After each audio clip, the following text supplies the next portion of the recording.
Shabbat Shalom and hello everyone. Welcome to the reading of the week. Yeah, that works, right? Reading of the week. Maybe. Camera's over here now. I had to move it. I keep looking over there. Camera's over there. I'll remember that. Probably not. Most likely not. Alright, yeah. So we left off at Exodus 15. We had just gone through Exodus 14, where we completely annihilated the Mitzrayite army that was chasing down the Israelites, the Egyptians. This was the right at the end there when they finally escaped or left. This is when the seas parted, and yeah, you know what happened next, right? If not, go back to the last reading, because it'll tell you, or I'll read it to you, one of the two. I encourage everybody, break out your books. You can find this book at Bible.com as well. It's free to read there online if you want to check out the scriptures. Completely free at Bible.com. You got to go into the different translations or different versions, I think it's called, on there, and you can read it there. Now, I have been considering doing the green screen thing behind me and putting the actual book up on the screen as I'm reading it. Let me know what you think, because I'm kind of iffy on it. But, yeah. Anyway, we'll probably only get through a couple of chapters here today, just because I'm tired. And, yeah, and I didn't make coffee before this, which is just a tragedy all on its own. But anyway, starting with Exodus 15. Then Moshe and the children of Israel sang this song to Yahweh, and spoke, saying, I sing to Yahweh, for he is highly exalted. The horse and its rider he has thrown into the sea. Yah is my strength and song. He has become my deliverance. He is my El, and I praise him. Elohim of my father, and I exalt him. Yahweh is a man of battle. Yahweh is his name. He has cast Pharaoh's chariots and his army into the sea, and his chosen officers are drowned in the sea of reeds. The depths covered them. They went down to the bottom like a stone. Your right hand, O Yahweh, has become great in power. Your right hand, O Yahweh, has crushed the enemy. And in greatness of your excellence, you pulled down those who rose up against you. You sent forth your wrath. It consumed them like stubble. And with the wind of your nostrils, the waters were heaped up. The flood stood like a wall. The depths became stiff in the heart of the sea. The enemy said, I pursue, I overtake, I divide the spoil. My being is satisfied on them now. I draw out my sword, my hand destroys them. You did blow with your wind, the sea covered them. They sank like lead in the mighty waters. Who is like you, O Yahweh, among the mighty ones? Who is like you? Great in set apartness, awesome in praises, working wonders. You stretched out your right hand, the earth swallowed them. In your loving commitment you led the people whom you have redeemed. In your strength you guided them to your set-apart dwelling. Peoples heard, they trembled. Anguish gripped the inhabitants of the Philistia. Then the chiefs of Edom were troubled. The mighty men of Moab trembled. Trembling grips them. All the inhabitants of Canaan melted. Fear and dread fell on them by the greatness of your arm. They are as silent as a stone until your people pass over, O Yahweh, until the people whom you have brought pass over. You bring them in and plant them in the mountain of your inheritance, in the place, O Yahweh, which you have made for your own dwelling, the set-apart place, O Yahweh, which your hands have prepared. Yahweh reigns forever and ever. for the horses of Pharaoh went with his chariots and his horsemen into the sea. And Yahweh brought back the waters of the sea upon them. And the children of Israel went on dry ground in the midst of the sea. And Miriam, the prophetess, the sister of Aaron, took the timbrel in her hand, and all the women went out after her with timbrels, with dances. And Miriam answered them, Sing to Yahweh, for he is highly exalted. The horse and its rider he has thrown into the sea. And Moshe brought Israel from the sea of reeds, and they went out into the wilderness of Shur.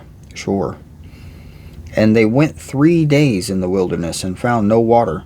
And they came to Marah. And they were unable to drink the waters of Marah, for they were bitter. So the name of it was called Marah. And the people grumbled against Moshe, saying, What are we to drink? Weren't they just singing songs about him a minute ago? Then he cried out to Yahweh, and Yahweh showed him a tree. And when he threw it into the waters were made sweet. There he made a law and a right ruling for them. And there he tried them. And he said, If you diligently obey the voice of Yahweh your Elohim, and do what is right in his eyes, and shall listen to his commands, and shall guard all his laws, I shall bring on you none of the diseases I brought on Mitzrayim. For I am Yahweh who heals you. And they came to Elim,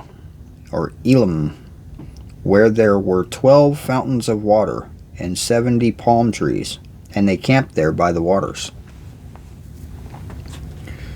And that is the end of 15, where they were singing songs and praises to Yahweh, and then grumbling against Moshe because there wasn't no water to drink.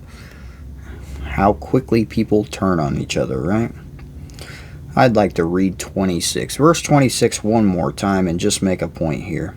And he said, If you diligently obey the voice of Yahweh your Elohim, and do what is right in his eyes, and shall listen to his commands, and shall guard all of his laws.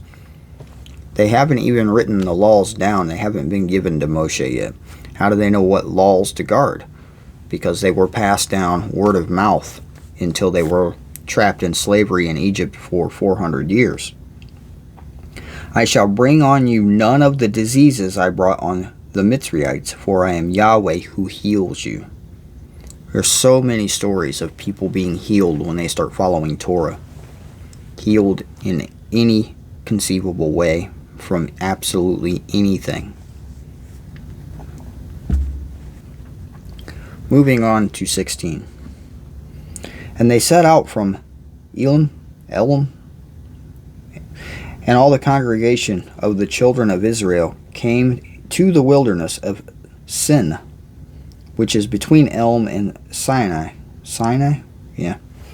On the 15th day of the second new moon, after their going out of the land of Mitzrayim, and all the congregation of the children of Israel grumbled against Moshe and Aaron in the wilderness. Here we go again. And the children of Israel said to them, If only we had died by the hand of Yahweh in the land of Mitzrayim, when we sat by the pots of meat, and when we ate bread to satisfaction. For you have brought us into this wilderness to put all this assembly to death with hunger. I mean, do they not learn, these people? Who does this remind you of? But seriously, I mean, they just parted the waters. You were following a pillar of fire. You were following a pillar of smoke. It's obvious that the Father, the creator of the heavens and earth and all the universe, is, with you and guiding you. And the first sign of trouble, wah, wah, wah, wah, wah. These people.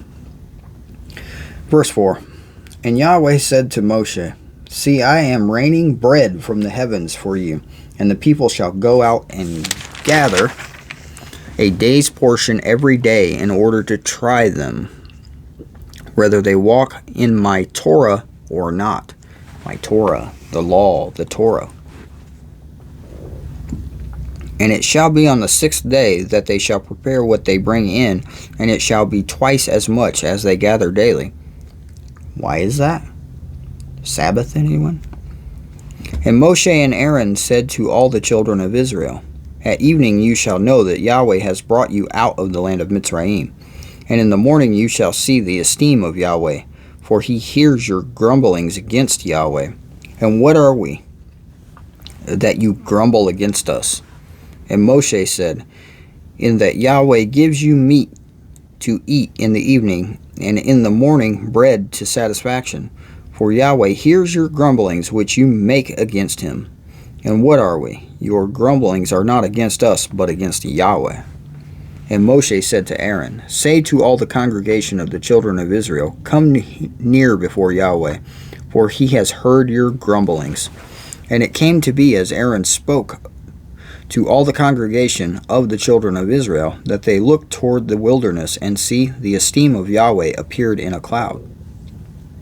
And Yahweh spoke to Moshe, I have heard the grumblings of the children of Israel. Speak to them, saying, Between the evenings you are to eat meat, and in the morning you are to be satisfied with bread. And you shall not know that I am, and you shall know, not know, but know, you shall know that I am Yahweh, your Elohim. And it came to be that quails came up at the evening and covered the camp. In the morning the dew lay all around the camp.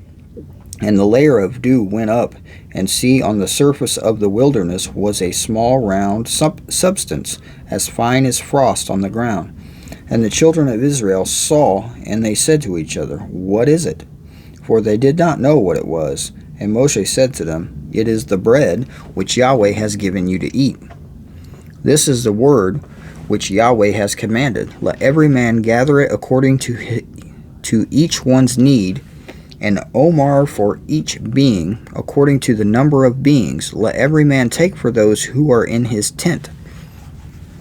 So take enough for your kids and your wife, or wives, as it may have been in this particular day and age. And the children of Israel did so, and gathered some more, some less.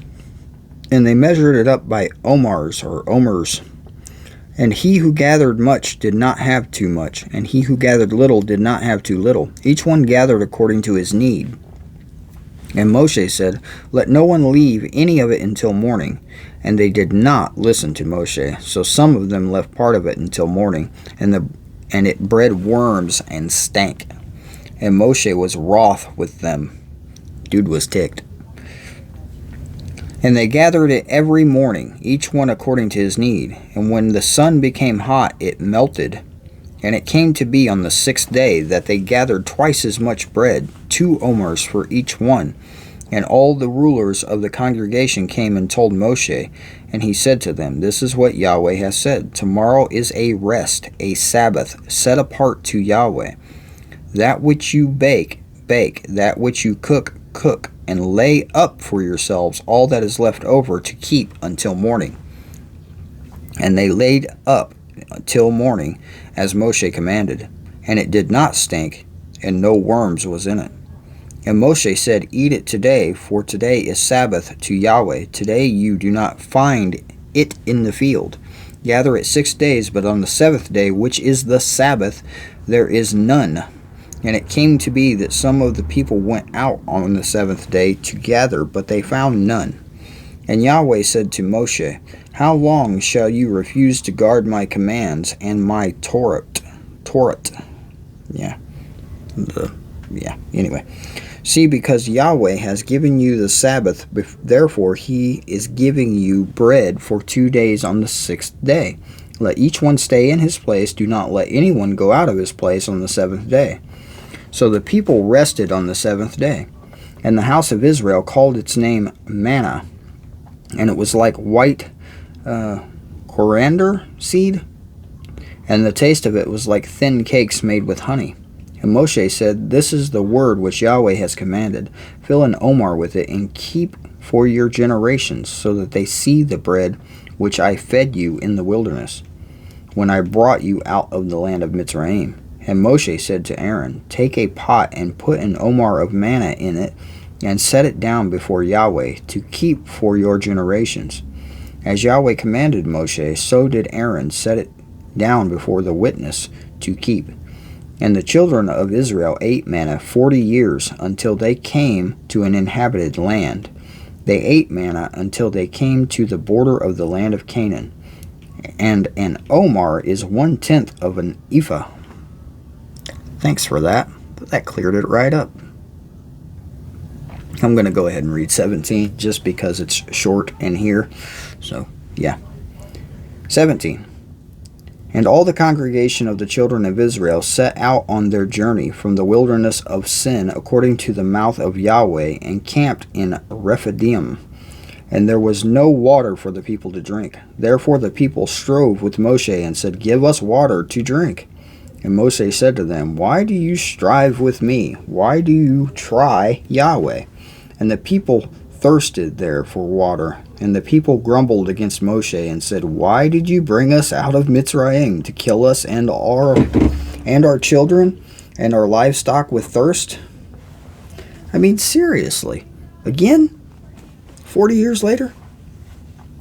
Then Moshe cried out to Yahweh, saying, What am I to do with this people? Yet a little, and they shall stone me. I mean, yeah, what am I to do with these people? And Yahweh said to Moshe, Pass over before the people, and take with you some of the elders of Israel, and take in your hand your rod with which you struck the river, and go. See, I am sending before you there on the rock in Horeb, and you shall strike the rock, and water shall come out of it, and the people shall drink. And Moshe did so before the eyes of the elders of Israel, and he called the name of the place Masha and Meribah, because of the strife of the children of Israel, and because they tried Yahweh, saying, Is Yahweh in our midst or not? And Amalek came and fought with Israel in Rephidim. And Moshe said to Joshua, I think, Yehoshua, Choose for us men and go out, fight with Amalek tomorrow. I am stationing myself on top of the hill with the rod of Elohim in my hand.